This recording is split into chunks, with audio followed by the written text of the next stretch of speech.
Bienvenidos a Queen Bee, tu podcast, donde las grandes preguntas se convierten en miel para el alma. Aquí, desde el corazón de nuestro Museo de las Abejas, nos reunimos para hablar de todo. Medicina estética, amor, ira, inteligencia emocional, maternidad, emprendimiento, entre otros temas universales que nos unen como una gran colmena. Hello, gente linda, ¿cómo están? Buen día, bienvenidos a Queen Bee, tu podcast, en donde las grandes dudas se convierten en miel para el alma. Hoy de verdad es que si les gusta el pan no se pueden perder este episodio que está buenísimo con Bread and Sale, que seguramente lo conocen, pero vamos a ver qué hay detrás de tu pan. Así que bienvenidos, muchas gracias por estar aquí, cuéntenos un poquito cómo se llaman y de dónde vienen, porque seguro muchos no saben. Ya, bueno, yo soy Johannes y venimos de Austria, vivimos juntos un rato en Viena. Pero yo nací en un pueblo que se llama Krems, que es como 1 hora de Viena. Ok. Sí. ¿Y tú no vienes entonces del mismo pueblito? El mismo pueblito no, más de una zona donde se procesa mucho trigo. Okay. Y hay mucha tradición de panificación. Él es más como zona de vinos y yo soy más zona de panificación. Ok. ¿Y tu nombre? Joseph. Johannes. Johannes. ¿Lo dije bien? Yo. Ya. Ok. ¿Y de dónde vienes entonces? ¿Cómo se llama? Pues es un pueblito. Bueno, cerca que la gente conocería, pero bueno, Linz quizás, más o menos. Y hay muy buenas galletas, muy famosas. Ok.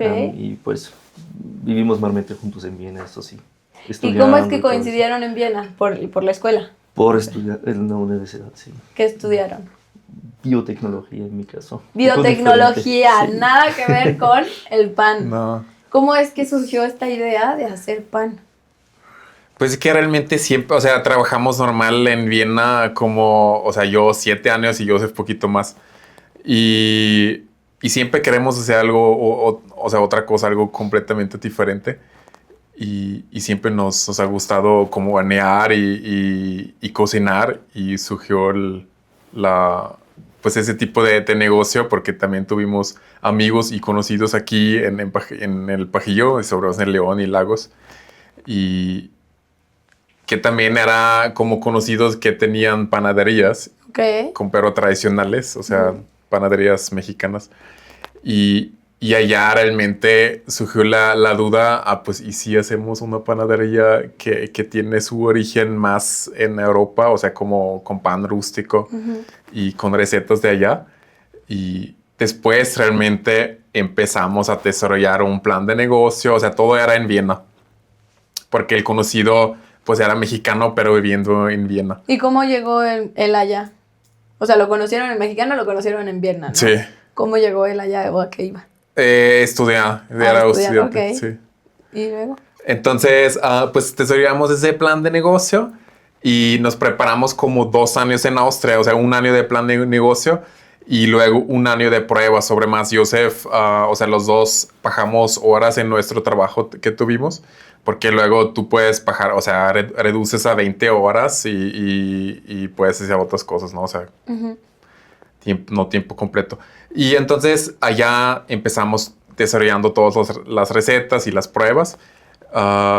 Joseph, se compró un horno y liendo y haciendo pues prueba y error prácticamente. Así empezamos. Entonces yo vine en 2018 haciendo todos los trámites aquí en León, mientras Joseph estaba en Austria preparando las recetas y todo eso. ¿Por qué decidieron hacerlo aquí en León, emprender aquí en León? Yo creo que primero porque, pues, por los conocidos que tuvimos aquí, entonces normalmente pues buscas un círculo que conoces, que no te vas, si te vas afuera por un país completamente diferente. Yo no hablé español, Joseph sí, entonces era como, bueno, mínimo conozco a alguien, ¿no? Como austriacos y mexicanos. Y creo que León todavía hasta la fecha tiene muy buena posibilidad en un crecimiento. Si quieres empezar con algo, con un negocio, un emprendimiento, creo que León es una muy buena ciudad para empezar. ¿Y por qué está no creciendo Viena? mucho. ¿Por qué no iniciar allá? Pues es muy fácil, porque allá no puedes hacer ese tipo de negocio porque necesitas estudiar gastronomía o tienes que ser como panadero o chef y no somos de esos, o sea, no tenemos esa profesión. Entonces, simplemente no te dejan abrir esos tipos de negocios. Okay. O sea, te tendrías que tener un socio que tiene la licencia. Ok. Y aquí, pues, no, nada más lo haces porque te gusta. Exacto. Perfecto. Y entonces deciden venirse aquí después de 2 años de cocción del pan, ¿verdad? Sí. ¿Se acuerdan de cuál fue su primer pan que hicieron? Sí, era una piedrita incomestible. ¿Cómo que? Sí, como la masa madre, si no la sabes manejar y no sabes el punto cuando utilizarla, al final no se levanta el pan. Entonces el distintivo podría ser que empezaron con masa madre, que es lo que decías que es de allá, ¿no? O sea, como un poquito más hacerlo en casa, sin tanto conservador. Sí, exacto. O sea, en un horno normal, o sea, que tiene cada persona en la casa, nada más te compras como un sartén especial para el calor, para que no se sale. O sea, es como una piedra. ¿Cuál es la diferencia entre la masa madre y el pan normal? El normal, bueno, ahí es el tema. Aquí definitivamente bueno, normal debería el pan ser el normal masa madre, es ¿verdad? los que son en el supermercado, ¿no? Ajá, Y están hechos cómo se hace este tipo de pan. Mezclas la harina con, harina, sal o lo que quieras que lleve alguien más con el agua y eso lo dejas con levadura levantarse súper rápido, ¿no? Le echas mucha levadura en el pan como desde que comienzas hasta el final son más o menos 2 horas, algo así en la industria. ¿Qué es la diferencia con nosotros? Nosotros lo dejamos mínimo 6 hasta 30 horas, que es aún mejor. ¿Por qué lo hacemos? Porque al final hay que darle tiempo al producto y eso distingue si al final de hace bien o de hace mal, ¿no? Típicamente lo que hace la fermentación es una predigestión, ¿no? Lo mismo que tiene el intestino, tienes ahí una flora intestinal, también la masa madre es lo más acercado a eso y te ayuda mucho en predigerir el pan y entonces cuando lo comes ya está como muy amigable para el intestino y es mucho más rápido en digerirlo. Y con el industrial es nuevamente pues lo comes y el intestino no lo puede procesar y te hace sentir incómodo hasta de hacer daño, ¿no? Ok. Esa es la gran diferencia. Y entonces ustedes deciden que su estructura de negocio iba a ser enfocado a pan de masa madre. Ajá. ¿O cuál sería el distintivo que ustedes decidieron? Sí, es una parte muy importante de masa madre. Lo otro es darle tiempo y mucha dedicación al detalle, ¿no? Eso es la gran diferencia que lo hace artesanal de verdad.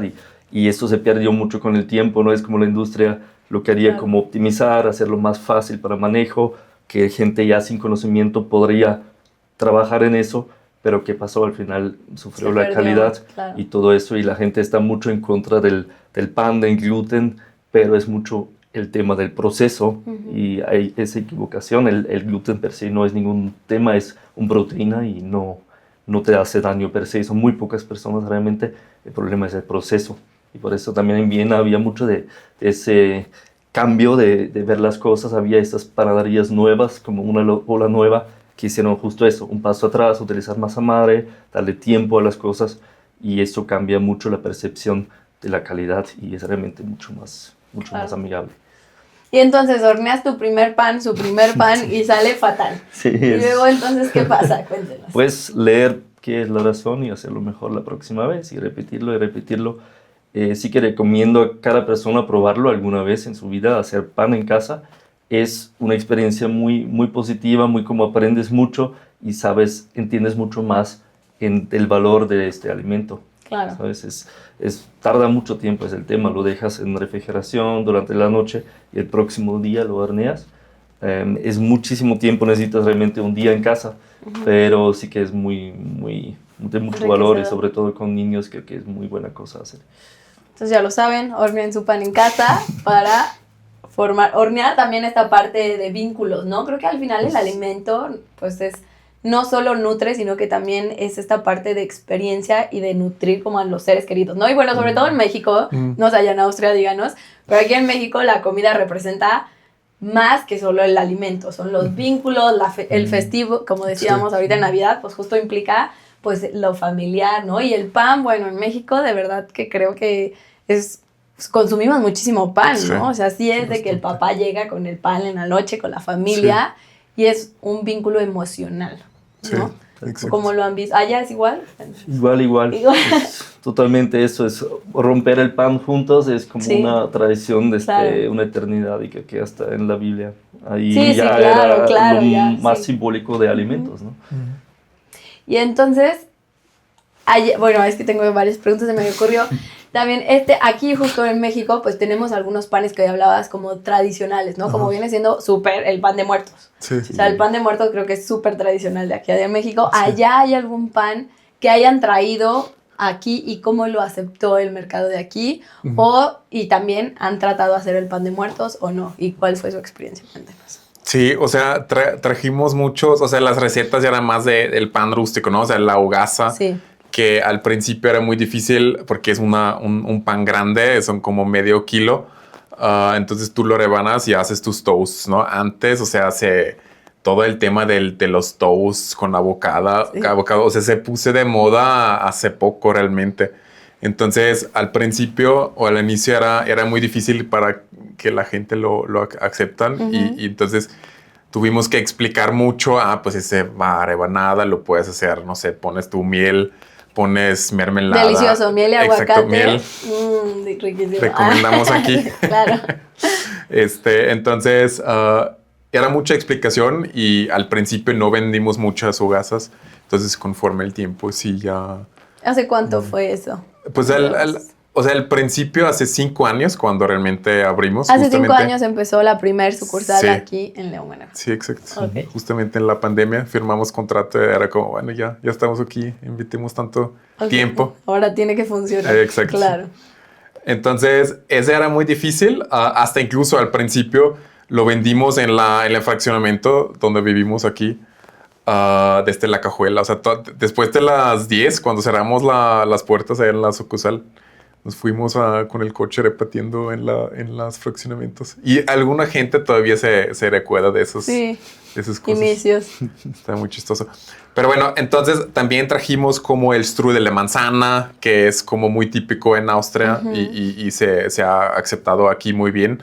Aunque ya existaba, o sea, el strudel de manzana, tal cual, o sea, el nombre, pero no como lo preparamos nosotros. Normalmente aquí encuentras, o sea, tiene más masa que relleno y nuestro strudel es al revés, o sea, la masa está muy delgada, pero tiene muchas manzanas. Ok. Luego hay el danés de queso, que el nombre original se llama Topfenkullache. Ok. Bueno. Ni intentaré pronunciarlo porque, bueno. No es una palabra alemana, realmente es una mezcla de Yugoslavia o ahí como... Es lo bonito, en Viena se juntaron tantas tradiciones, ¿no? Como de los turcos, de Chequia, del Balcán. Era muy interesante eso y por eso se formó tanto desarrollo nuevo, ¿no? Lo que muchos no saben es, en Viena había tanto desarrollo que después se llevó a Francia. En Francia lo refinaron como la baguette, el croissant, como por lo general cocer el pan con vapor. Esto salió de Viena y ahí se movió a Francia, Italia, donde se hizo aún más famoso, ¿no? Es la parte interesante que muchos no saben. Que se originó en Viena. Sí, porque justo piensas en pan y en Francia, por ejemplo. Sí, es totalmente buen marketing al final. Y pues hasta algunos panes, yo diría que se encuentra aquí en México de un poco modificado, ¿no? Como el hijo, como el strudel de manzana. Sí que el reino de manzana se puso muy típico, pero aquí aparece en otra forma. Bueno, es que nuestros vecinos, pues clásicas, y que estamos muy influenciados por ellos. Entonces, el strudel de manzana de Estados Unidos, pues es así como muy McDonald's. Exacto. Bueno, nada que ver, como dices. Se perdió esta parte casera de calidad, ¿no? De meterle más producto y no hacerlo tan industrial. Y creo que uno que no hay que mencionar es el pretzel, obviamente, que así de esta forma no se puso muy popular aquí todavía, pero es también porque la gente piensa que es un pan duro, ¿no? Pero al final tiene que ser blandito, porque creen que tiene que ser duro, porque por la forma que tiene no aguanta tanto, ¿no? Es como es bueno comerlo recién horneado, como mediodía, máximo un día, y después que ese sí lo amo, ese sí lo he probado. El strudel no lo he probado, pero el pretzel sí, súper lo he probado, me encanta, porque justo creo que ese es uno de los distintivos que noté ahí, que justamente sí está o sea, súper riquísimo. Se te deshace en la boca muy rico, a diferencia, pues, obviamente, del de Estados Unidos. Sí, Que y allá conocemos, ¿no? Sí, y se conoce más de potana, ¿no? O sea, de Sí. los pretzels, aparte que se escribe con P. Ajá. Muy diferente. Alguna gente de aquí lo conoce que ha visitado, por ejemplo, Alemania del Oktoberfest, porque allá es muy Popular, común. Ajá. O sea, con la cerveza y el pretzel. Sí. Es como... Sí. Allá se festeja ahí. Y otro producto que trajimos era se llama Original Krapfen, o sea, el pelinesa, que es como la dona sin hoyo y con un relleno. Ok. Y ese también es un pan muy tradicional en Alemania y Austria. ¿Y qué tiene adentro? ¿Como crema? Originalmente, mermelada de chabacano en Austria. Qué rico. Lo probamos aquí inicialmente, pero no funcionó tanto. O sea, la gente no le gustó. Entonces lo cambiamos por crema pastelera, que la gente conoce, y Nutella. Pues Claro. todos nos amamos eso. Entonces era más fácil. Aceptado. Y la gente, exacto. Ok. Sí. Y luego, es que te interrumpí, perdón, pero y luego de que ya vinieron, empezaron a poner los productos hace 5 años. Sí. Y intentaron las fórmulas, por ejemplo, el pan de muertos. ¿Qué significó para ustedes implementar eso en algo que pues no conocían, no? Sí, exacto. O sea, era para nosotros un producto nuevo. Entonces, lo desarrollamos prácticamente la receta con el maestro panadero que tenemos, porque no queremos cambiar las características de un pan. Entonces, sí, en algo tan tradicional, porque exacto, justo es muy de la esencia. Exacto. Entonces aquí, pues, quien debería saber cómo debería saber es el panadero, ¿no? El mexicano. Y con él desarrollamos esos tipos de panes, o como la concha igual. O sea, no queremos cambiar el pan que tiene tanto tradición aquí. Claro, la concha sí. Oye, y cuando ustedes conocieron esos panes de aquí, ¿qué fue lo que más les sorprendió? Porque ustedes ya traían como sus panes de allá y así, pero cuando conocieron los de aquí, ¿qué fue lo que más les sorprendió de la panadería de aquí? Pues yo creo que las tradiciones atrás de cada pan, o sea, como haces un pan, una vez que el pan de muerto, que los pulitos son los huesos. Sí. Entonces esas tradiciones que es muy interesante, y si lo cuentas a alguien afuera, o sea, si lo cuentan mis papás, es como, o sea, no entienden la conexión. Sí. Entonces es algo muy interesante. Ok. Y la variedad de formas y rellenos. Sí. Sí, es como se nota que les gustan los rellenos un montón. Y hay mucho relleno, mucha forma diferente, de todos tipos. Que nosotros decidimos no ir tanto a ese estilo. Nos gusta mucho como hacer menos variedad y como hacer muchas masas diferentes, ¿no? No ir tanto por los rellenos, vamos mucho por poner la masa correcta para cada tipo de pan, ¿sí? Eso creo que nos distingue un poquito y nos quedamos muy a lo tradicional en tema de sabores y formas. ¿Sí? Y entonces vinieron y ¿qué? ¿Vinieron solos, sin familias, con familias? ¿Aquí ya tienen familia, no tienen familia? ¿Cómo fue ese proceso? ¿Qué dijeron sus papás de nos vamos, adiós, ahí se ven? ¿Cómo fue ese proceso de me voy hasta México y tú sin hablar español? Sí. Un lugar donde justo, o sea, ¿cómo fue esa decisión de emprender? Si de por sí es complicado decidirse emprender, ¿no? Y entonces como sí se acompañaron y fortalecieron decir, vamos a emprender, y todavía en otro país, con otro idioma, es que se me hace increíble. Y luego ya ver 5 años después cómo ha crecido, ¿no? Qué orgullo, cómo se sienten también. Fueron muchas preguntas a la vez, pero bueno, vamos preguntando, es que me emociona. Mira, México tiene una cosa definitivamente, lo notas el primer día que vienes, la gente te abraza básicamente el primer día que llegas, ¿no? Sí. No tienes que tener miedo que no acepten. Quizás en Europa es diferente, ahí sabes, como inmigrantes es mucho más complejo porque ahí ya había mucho tiempo de inmigración extrema, como la gente está más a distancia. En México no son así, tienen la confianza necesaria desde un comienzo, y eso te ayuda un montón y sabes que, ok, puedes preguntar y también saben mucho como el día al día cómo hacer las cosas. Lo importante es que más preguntes a la gente que intentar leer, porque lo escrito es muy diferente a lo aplicado en el día al día, ¿no? Pero una vez que tengas eso claro, es como a mí no me dio miedo realmente en ningún aspecto. Lo único es, claro, tienes que informarte bien y pensar todo bien cada paso, ¿no? Y eso es lo que hicimos. Ya planeamos desde un comienzo con un business plan, lo tuvimos muy detallado.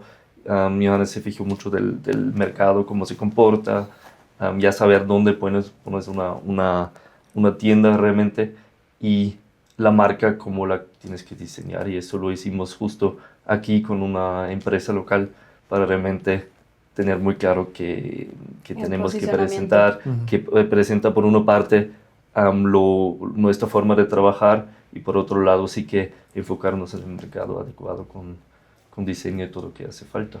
Que salió bastante bien en ese aspecto, ¿no? Sí, pero realmente no te das tanto tiempo en reflexionar y decir, a ver, ya logramos eso o eso, porque la vida al día y con el negocio, o sea, tú sabes perfectamente que luego se mueve tan rápido que no te da mucho tiempo de no, te decir, va consumiendo. Sí, exacto, es más eso, o sea, llegas a un punto que luego es como, a ver, ya tengo que bajar poquito el ritmo porque no voy a aguantar eso, no sé, 20, 30 años, depende, ¿no? Entonces, pero es lo padre, ¿no? Y lo difícil al mismo tiempo porque te sales de tu zona de confort, que obviamente en Austria pues ya tienes un trabajo muy estable, una vida, mucha seguridad, todo está perfecto, o sea, pero luego es como, ay, ya me falta algo, ¿no? O sea, como Saborcito. la aventura. Exacto. Sazón. Es como, es muy aburrido, o sea, ya sabes, o sea, todos los días son los mismos. Entonces no tienes esa aventura de hacer algo nuevo a lo mejor. Y pues sí, era nuestro sueño, o sea, mi personal mucho o sea, yo siempre quería vivir afuera de mi país. No definí como cuánto tiempo o dónde, pero nada más quería salir un ratito. Ok. Y pues aquí estamos. Y entonces su familia, o sea, dijeron ya nos vamos y que les dijo, órale, va Felipe. ¿Vayan o cómo fue? Pues al principio era como, bueno, o sea, ¿qué haces? O sea, no vas a hacer pan en otro lado, ¿no? O sea, era mucho de, o sea, no te tomaron tan serio, pues. Claro. Con razón, o sea, sí lo entiendo, porque nosotros los austriacos sí son como más, a ver, ese no va a funcionar y te vas más por lo seguro. Y porque allá el emprendimiento no es tan forzado, o sea, no es como en Estados Unidos o aquí que es más, a lo mejor, no más fácil, pero no más tienes tantos, ¿no? Ajá, o sea, no necesitas tantos permisos, la burocrática no es tan compleja. Sí. Entonces no nos tomaron tan serio, pero luego vieron que en los primeros meses ya nos contactaron varias revistas de Austria, varios, o sea, revistas con, ¿cómo se llama? Con buena reputación. Y cuando les mandaron esos artículos, como, mira, estoy aquí, lo puedes comprar en Viena y me ves, ¿no? O luego vino la tele austriaca 2 veces y hicieron como un documental. Y ya es como con el tiempo ya te tomaron más serio y aparte te vieron crecer. Como, bueno, ya lo lograste, ya. Sí, claro. Ya podemos hablar serio. Claro. Entonces, pero sí era un poquito diferente. O sea, difícil también para los papás. Claro. Porque pues no... Sí, pues fue salirse justamente como de la burbuja y como tú dices, de lo seguro, ¿no? Sí, y sobre todo como de algo tradicional, que es como, ¿por qué buscas otra cosa si aquí ya está todo en orden, no? Sobre todo... es como un poco el arte de hacer pan también en Austria se está medio muriendo, es decir, ¿no? Como cada vez los panaderos dejan de producir porque sí que es un trabajo complicado, es trabajar de noche, siempre es como nosotros paramos los 24 horas, ¿no? Y eso conlleva tanta complicación en encontrar empleados siempre, tener todavía como un balance de costos bien, porque el trabajo de noche también más caro por lo general. Hay muchos problemas que ya la industria como va a lo más industrial, ¿no? Había un paso atrás, como lo mencioné, y algunos lo lograron como realmente con este cambio abrupto, ir por orgánico, ir mucho por lo regional, por la calidad. Eso lo salvó, pero es más un niche, ¿no? La gran parte es lo industrial, al final. Y pues con eso cada vez más complicado por allá. No nos creyeron tanto que aquí es tan diferente, pero sí que es un hecho. Es como está creciendo en nuestra percepción como este tipo de necesidad de buscar un buen producto. A mí eso es lo que lo hace mucho más entendible y creo que ahora han visto que es posible. ¿Cuál, justamente ahorita que mencionas alguna de los retos que han tenido que llevar, cuál ha sido de los retos más difíciles, que por ahí ya me comentaban unos, pero para que lo compartan, que se han topado aquí en México? Bueno, por una parte sí el mercado es un poco diferente. Nosotros llegamos con la idea de un pan salado es el principal, ¿no? Como una panadería austríaca que vende en 70% salado y 30% dulce. Aquí es realmente lo opuesto. Es lo que tuvimos que aprender rápido. Sí. Bueno, ya sabíamos un poquito, pero no que sería tanta diferencia. Sí, claro. Pero entendimos, desarrollamos y al final hay mucho de adaptarse, ¿no?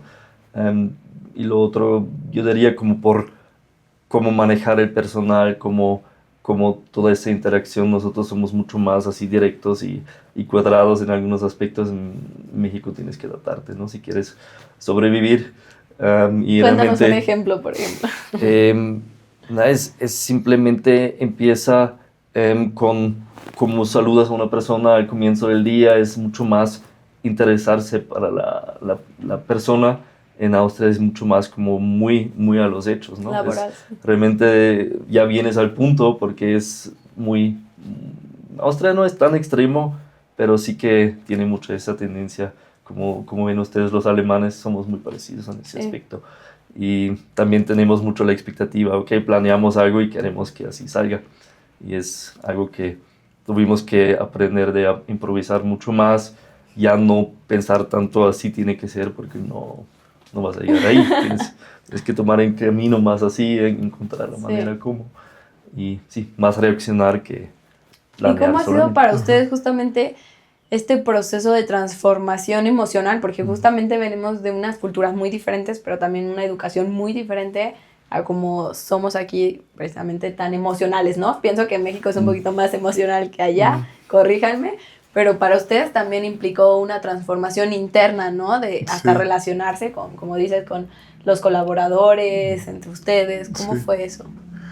Pues difícil. O sea, yo en personal escuché muchos podcasts o luego vas a cursos para educarte a cómo relacionarte con la gente, cómo pedir las cosas, porque es más pedir las cosas, no es tanto llegas y dices, a ver, me podrías hacer esto, es como, me puedes apoyar en esto, o también en tiempos, ¿no? O sea, si tienes un proyecto, no sé, o algo, tienes que entregar un pedido grande, por ejemplo, ya vas planeando o sea, dices la fecha una semana antes del pedido, ¿no? O sea, ya planeas con una semana de o más bien para que terminen una semana antes, porque sabes, nunca vamos a terminar ese día. Entonces ya tú lo pones en esos tipos de cosas o donde más. O sea, también notamos que hay mucha, por ejemplo, nos pasó en la primera obra, en la sucursal, que había un malentendido porque obviamente el idioma y luego usamos a lo mejor palabras que son más como más la traducción al alemán en español, entonces a lo mejor tienen otro significan otra cosa. Pero a lo que voy es, pusimos diferentes cables de electricidad para el horno. Entonces, cuando ya estaba todo el muro y los cables ya dentro del muro, realizamos que no son los cables que necesitamos. Entonces era como con el electricista y la arquitecta era como un poquito difícil luego haciendo, o sea, entenderse. Claro. Eso y esos tipos de cosas. Pero también al día a día es mucho de hablar con la gente porque les gusta mucho la cercanía y siempre, o sea, está atrás de ciertas cosas. Claro. ¿Y qué significó para ustedes empezar a ser más cercanos? ¿O siempre han sido muy cercanos como con este trato? El tema es que al principio, obviamente sí, porque fuimos, no sé, 5 personas, 4 o 5 personas cuando empezamos ahí. O sea, Joseph estaba horneando pan y yo estuve en el servicio, en la caja y atendiendo y mesero, etcétera. Entonces el equipo era mucho más chico, entonces la relación era mucho más cercana con los colaboradores, ¿no? Entonces, pero si empiezas a crecer y meter jerarquías o encagados, ya no eres tan cerca al equipo porque pues ya tienes gente que puede decidir en su equipo, ¿no? Entonces, con el tiempo nos alejamos poquito de ciertas personas, pero es normal realmente cuando creces. Claro. Pero a veces no es lo mejor tampoco porque a ellos les gusta que te ven o los clientes les gusta que estás presente, pues. Entonces, pues también tuvimos que aprender eso. Porque ahora, ¿cuántas sucursales ya tienen? 4. Tenemos 4 puntos de ventas y un centro de producción. Ok, muy bien. ¿El primero cuál fue? El de... En Puerta Pajillo. Ajá, el de la antorcha. Sí, ¿no? antorcha. Ok. Sí. ¿Y ya de ahí a cuál se movieron? ¿Cómo fue antes, perdón? ¿Cómo fue la decisión de abrir otra sucursal? ¿Cómo dijeron, estamos listos para abrir otra sucursal? ¿Cómo se da ese paso? Pues realmente no estás listo, nada más lo haces. Ok. De hecho, la gran diferencia hizo cuando empezamos a hacer para restaurantes, ¿no? Cuando empezaron a preguntar, oigan, necesitamos pan para nuestro restaurante, ya aumentas volumen. Claro. Y de un día al otro, y ahí ya estábamos al límite con espacios, con refrigeración, como todavía nos importa hacer el producto bien, no queríamos hablar en esa parte, entonces necesitas mucho espacio, enfriado. ¿Qué haces? Bueno, buscamos un lugar donde podemos realmente producir la mayor parte y llevarlo a esta sucursal. Ya implica mucho logística, todo eso. Entonces es justo el punto que dices, ok, necesito otra sucursal, porque la estructura de costos al final ya cambió tanto que al final necesitas algo así. Necesitas más volumen y utilizar el equipo y los equipos de transporte que tienes a full. Y ahí ya no. Y para abrir ese mercado justo a los restaurantes, ¿cómo fue? ¿Ustedes fueron a tocar restaurantes o los restaurantes los buscaron? La verdad, al comienzo nunca buscamos restaurantes. Vinieron como así preguntando porque les dio curiosidad y sí que fuimos muy diferentes en la manera como hicimos el pan. Quizás ahora ya hay más que hacen algo parecido, pero en ese momento fuimos justo lo que no había en la ciudad para los restaurantes de más de alta gama que buscaban un producto muy como que los distingue cuando lo ponen en la mesa. Ahí nos contactaron y hicimos algunas propuestas y sí que muy rápido nos pusimos de acuerdo con los primeros y ahí ya se dio y todos los pasos después la verdad eran todos como decisiones necesarias como de poner otra sucursal. Es realmente cuando ves la dinámica de las finanzas sigues a esta parte porque tienes que estar rentable. A la vanguardia, claro. Y entender todo eso, cómo funciona el mercado y nos llevaba a los demás sucursales. Básicamente cada año pudimos invertir en una más y nos ayudaba mucho para crecer la variedad de panes y ahora ya tenemos realmente arriba de 50 restaurantes que nos están comprando. Pero claro, no todos quieren lo mismo, entonces ya tenemos muchísima variedad. Claro. Que si no podemos hacer un catálogo realmente porque hay tantas variedades ya. Normalmente nos buscan o nosotros ya sí que a veces vamos activamente para ofrecer. Ahí mostramos qué podemos hacer básicamente y normalmente quieren uno o dos panes especiales que podemos producir para ellos. Y, pues, ¿cómo hacen esa línea tan delgada? Creo yo que es justo el mantenerse en sí estar a la vanguardia a lo que pide el cliente, pero tampoco perder el control de, pues no puedes satisfacer a todos, ¿no? O sea, sí hay que, justamente si te piden, pues no sé, 5 tallas, pues sí dices, ok, sí a las 5 o no, o sea, espérame, sí te hago a ti tu pedido especial y a ti, pero a ti, o sea, ya no. ¿Cómo es esa decisión? ¿O qué consejo más bien pudieran dar para esas decisiones? Lo identificaste muy bien, es un problema que te topas muy rápido, ¿no? Cómo manejas las cosas con el tiempo ya dejas muy claro desde un comienzo, necesitamos un mínimo de cantidad para realmente poder producirlo, porque al final una persona si hace 5 piezas, claro. Si hace 4 veces esto es casi el mismo tiempo, porque es mucho trabajo hacer unas pocas piezas y por eso cuando la gente lo hizo una vez en casa realmente se dan cuenta ¿qué significa eso? ¿No? Es mucho esperar ahí, esperar allá. Por eso intentemos que el cliente entienda en primer lugar, pero cuando tienen cierta cantidad, cuando tienen muy claro lo que quieren, ahí hacemos un producto especial y intentamos también, claro, aumentar el volumen con productos que ya estamos haciendo, pero como tenemos mucha variedad, no hay tanto solapo en una cafetería y la otra. Es como muchas veces es nuestro pan, pero uno tiene de este tipo y la otra tiene de otra. Y a veces ni nuestra tienda vende lo mismo. Claro. Creo que es lo importante para que cada uno tenga un poco sus distinciones. Personalidad, claro, claro. Claro, totalmente. Y ahorita que mencionabas de que trabajan de noche, me gustaría que platiques también un poco de esta logística para que la gente entienda también cómo es ese proceso. Sí, es la parte muy dura. Sí que tenemos personas muy dedicadas ahí que en la noche como funcionan perfectamente, ¿no? Nos apoyamos mucho en eso porque la verdad es la parte más difícil en panadería, quizás no por la parte de los detalles técnicos, pero sí tienes que estar muy realmente dedicado a hornear bien el pan, como la fermentación es una parte sí que muy exigente. Si no lo haces bien, queda muy chiquito el pan o queda muy grande y plano. Como es, realmente son muchos detalles que hay que ver y muchísima variedad. Estamos horneando todos los panes en la noche, entonces realmente darle rotaciones y es mucho aprendizaje. ¿Y se hornean en la noche porque al día siguiente tienen que estar listos temprano o sí. por qué? El punto fijo es al final el pan tiene que salir a las 4 o 5 de la mañana del horno y tiene que estar todo listo, ¿no? Porque vienen los repartidores, ellos como reparten el pan según para cada cliente, muchos restaurantes, cafeterías y las nuestras propias, todos lo necesitan en la mañana, entonces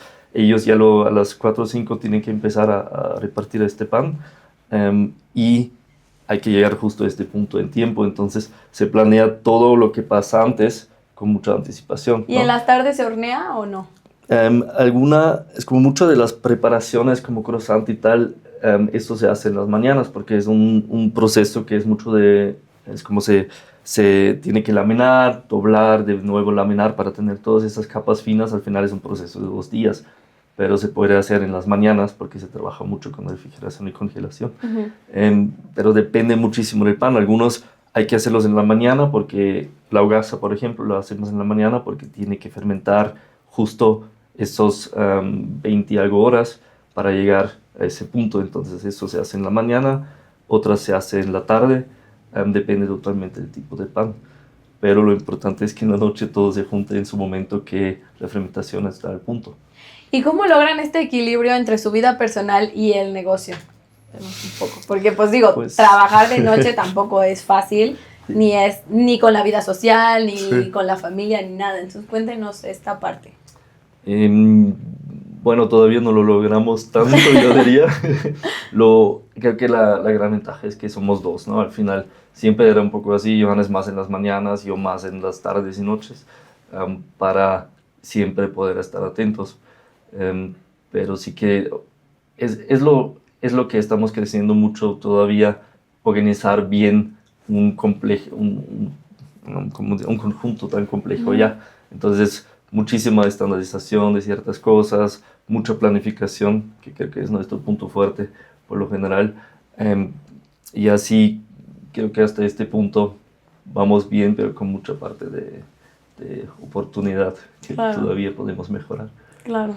Porque también cuesta trabajo soltar ciertas cosas, creo que es lo más difícil. Entonces, si quieres o no quieres, estás ahí. O sea, estás en la playa, pero estás al pendiente del celular de cualquier cosa, ¿no? Porque luego te escriben o en grupos.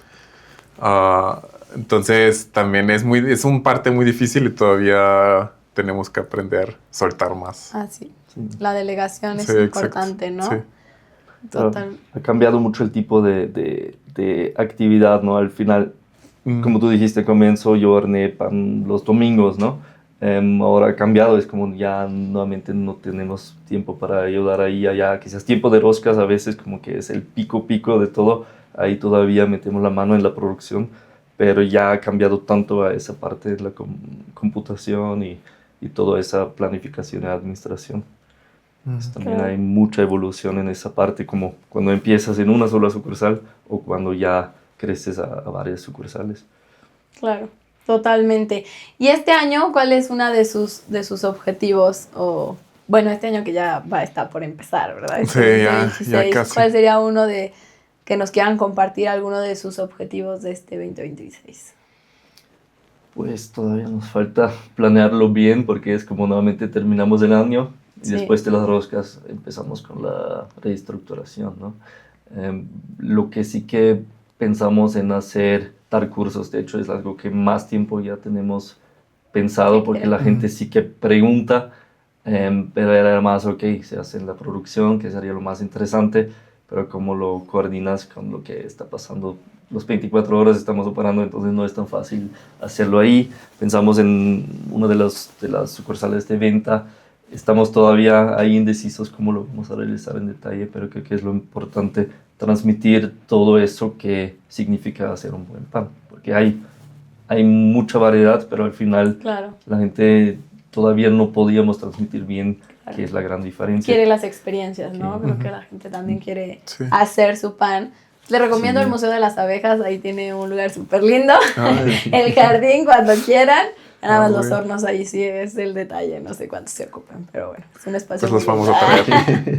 Sí. Sí.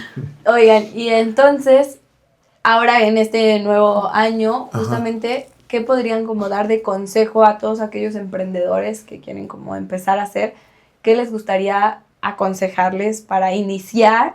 Y como ustedes, pues ver que después de 5 años han logrado y ha habido mucho avance, ¿no? Que igual este momento les sirva para reflexionar Sí. de que no manches, o sea, claro que ha habido un avance gigante desde una sucursal, luego ya otra sucursal, otra, y tan solo desde el idioma, ¿no? O sea, que dices que sin hablar y luego ya hablan súper fluido el español, obviamente, nos podemos escuchar súper bien, se dan a entender súper bien, e incluso leer ya a la gente, ¿no? Que ya también es otro Sí. pasote.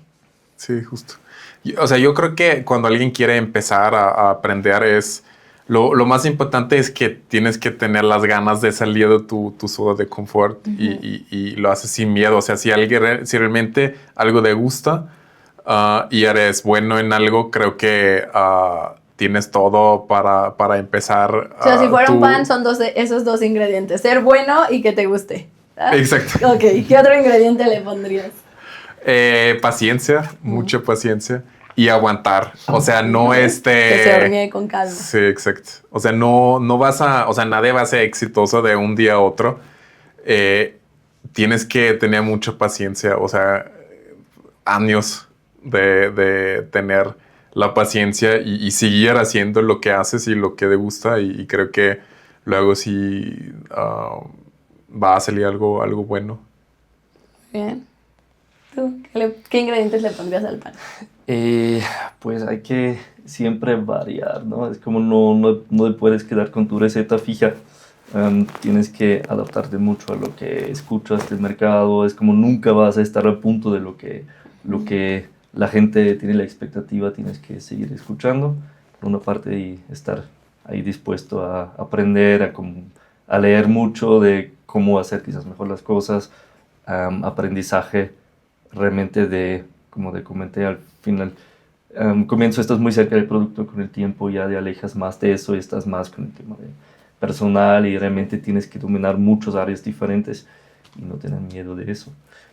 Claro, totalmente, sí, totalmente. Uno luego inicia con una idea y la vida, como dicen, el negocio te va guiando para, Sí. a ver, ya tienes que facturar, cotizar, mercado, estudio de mercado, estudio de personal, estudio de áreas en donde crecer, hasta de los cables de cómo conectar las estufas, sí, claro.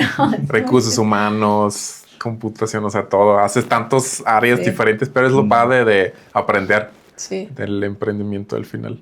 ¿En algún momento ha llegado un punto en donde se hayan arrepentido de haberse aventado, como quien dice, al clavado o no?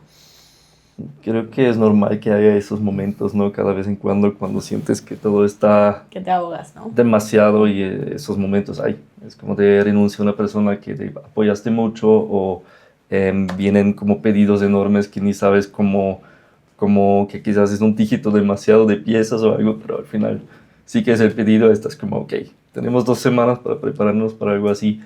Siempre se logra, pero Al momento estás como, wow, ¿cómo lo vamos a hacer? ¿Era demasiado aceptar eso o no? Pero es muy difícil decir no a una oportunidad. Claro, a veces quizás es mejor de decir que ok, es demasiado para nosotros. Son decisiones muy importantes. A veces sí que es mejor decir no, pero casi siempre con un buen equipo vas a lograr todo que se ofrezca. Claro. Creo que equipo también es una parte de los ingredientes importantes del pan, ¿no? Exacto. Sí, extremadamente. Es nuestro maestro panadero, sí que desde el primer día está con nosotros y entiende muy bien la idea que tuvimos y que era también algo muy, ¿cómo se dice? Como que se mostró muy bien que hay que tener la misma idea, ¿no? ¿Cómo lo encontraron? Bueno, muchas entrevistas al final, pero él le resaltó sí, como justo todavía siendo muy joven y llevando ya mucha experiencia variada de cocina y panadería, y que también ayudaba mucho en grabar esa idea de nosotros y también la apertura que tenía, ¿no? De no decir, tiene que ser así, ustedes no entienden, bueno, no somos panaderos al final, hay que aceptar eso, pero sí que conocemos el producto como lo queríamos tener, por comer mucho antes ya, probar un montón, y claro, tener esa idea como es el sabor auténtico que todavía es la gran ventaja que tenemos. Sabemos cómo sabe nuestro país, sabemos cómo saben otros países europeos y realmente buscar este punto. Claro. Ay, chicos, pues me encanta que nos hayan contado esta historia detrás del pan delicioso de Bread and Sell para que lo prueben si no lo han probado y si son fan como yo, pues obviamente para que corran por el suyo, porque obviamente hablar de esto, o sea, se me hace agua la boca. Entonces, riquísimo. Antes de ir finalizando, me gustaría que volvieran a decir cuál es uno de sus distintivos que hoy en día, o sea, me queda claro con el que iniciaron, ¿no? Pero hoy en día, después de 5 años, dicen que ya hay más competencia y creo que sí, pero ¿cuál siguen manteniéndose a flote y cuál creen que es ese distintivo? Yo diría, vamos mucho por lo regional, ¿no? Queremos realmente los mejores ingredientes de la zona. Aquí tenemos un buen ejemplo, ¿no? Como que todos esos productores que hacen un increíble trabajo local hay que aprovechar, porque al final, si yo recibo algo desde lejos, ya tengo que pensar, ok, toda la logística involucrada cuesta. Entonces, ¿dónde se ahorra? Al final es la calidad del producto donde ahorro, ¿no? Tampoco queremos traer productos desde lejos de nuestro país que conocemos. Quizás sí que es como más estandarizado y hace más fácil el trabajo, pero sufre un poco la idea que tenemos. Regional creo que es el futuro al final, y en eso queremos cada vez buscar aún más proveedores así, pero la verdad es como hay un solo producto que sabemos que es importado, que es harina de centeno, que al final no había una alternativa, pero lo demás, hay muy buen producto, solo hay que buscar. Y creo que había mucho tema recién eso para el Green Rhino, que estaba ahí en Ciudad de México, que se infló muchísimo, y entiendo esa parte porque al final hay que valorar como el producto local que hay, aunque sea que es quizás a veces más difícil porque no es lo que conocí desde antes, pero se puede, y creo que hemos demostrado en 5 años que había ya muchos convenios buenos con proveedores locales. Y yo creo que la constancia y de la calidad del producto, o sea, cuando empezamos y ahora que realmente el volumen sí es más alto, logramos de no bajar la calidad en ningún momento, y creo que es algo que es algo muy común, que cuando creces bajas la calidad porque ya no estás en el mismo lugar todo el tiempo, y ahorita cuando tienes más sucursales y más gente y más panes, se pone más difícil en supervisar y controlar eso. Pero yo creo que si mantenemos en todo el tiempo la calidad de los productos, y creo que es algo que sí, se nota y la gente valora también, ¿no? Exacto. ¿Y eso creen que sea parte de la estandarización de los procesos? Sí. Que creo que luego en México falta, ¿no? Un poquito como esta estructura que ustedes sí traen. Luego el mexicano es menos estructurado. Sí, o sea, hay luego muchos, sobre más las empresas gringas que llegan como no sé, Starbucks, Lupi, o sea, todas esas marcas, franquicias gigantes, ellos obviamente vienen con una estandarización muy, muy exacta. Pero sí a veces cuesta trabajo, pero es algo esencial e importante. Claro. En tu equipo. Muy bien. Pues muchas gracias, chicos. A nosotros nos encanta concretar nuestro podcast con una tarjetita. Entonces les voy a pedir a cada uno que elija la que quiera y la lea, por favor. ¿Cuánto tiempo tengo para elegir uno? Ya, a ver. Le voy a tomar esta. ¿Visualmente la elijo o es para al azar? La que tú quieras, la que te llame.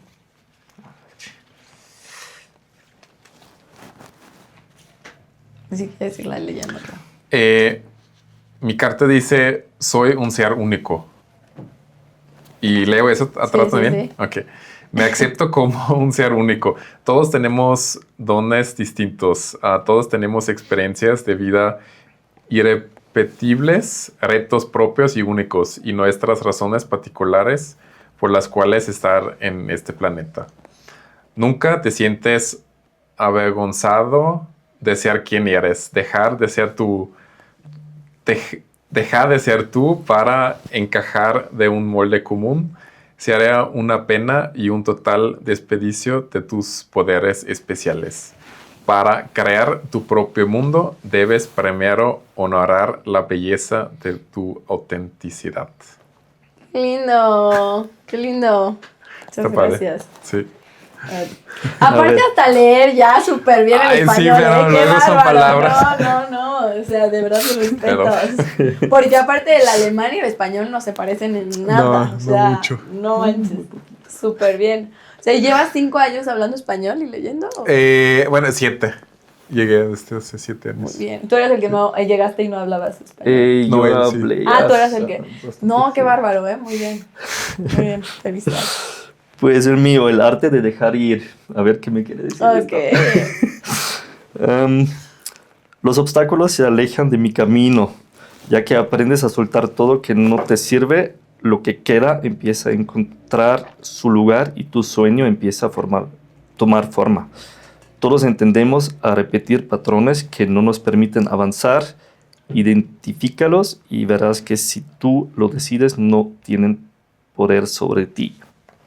Suelta cualquier pensamiento que no te permita avanzar. Pues vive plenamente el presente y manifiesta tus sueños con calma y suavidad. Ya ven, ahí tómenlo, déjenlo para este 2026. Pues, Muchas gracias. Muchísimas gracias, chicos, por acompañarnos. Y pues bueno, aquí están sus mensajitos. A quien le haya llegado, ya saben. No se pierdan este episodio que está buenísimo, que hay detrás de tu pan, Bread and Cell.